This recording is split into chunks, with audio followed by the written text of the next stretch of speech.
સમાચારની તો ગાંધીનગરથી મળી રહ્યા છે મહત્વના સમાચાર। ગ સર્કલ નજીક ફાયરિંગની ઘટના બની છે। રૂપિયાની લેતી દેતીમાં હત્યાનો પ્રયાસ થયો। મિતેશ રબારી નામના શખ્સે ફાયરિંગ કર્યું। મિતેશ રબારી સહિત 2 લોકોએ હત્યાનો પ્રયાસ કર્યો છે। ફાયરિંગમાં પ્રદીપસિંહ જાડેજા નામનો યુવાન ઘાયલ થયો છે અને ઇજાગ્રસ્ત પ્રદીપસિંહ હાલ સારવાર હેઠળ છે। ત્યારે મિતેશ રબારી નામના શખ્સે ફાયરિંગ કર્યું હતું અને આ ઘટના સ્થળના જે દ્રશ્યો આપની ટીવી સ્ક્રીન પર છે। મિતેશ રબારી સહિત 2 લોકોએ હત્યાનો પ્રયાસ કર્યો હતો।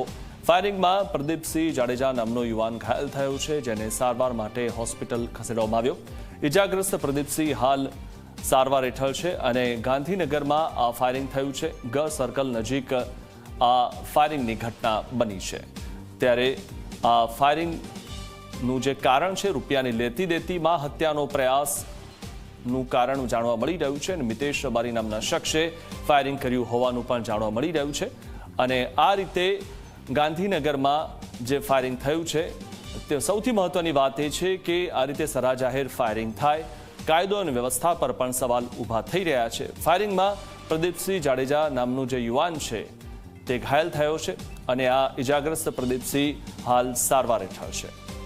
તો ગાંધીનગરમાં આ ફાયરિંગની ઘટના બની, ગઈકાલે આ ફાયરિંગની ઘટના બની હતી, જે આ દ્રશ્યો સામે આવ્યા છે ઘટના સ્થળના, જ્યાં આ ફાયરિંગ થયું હતું।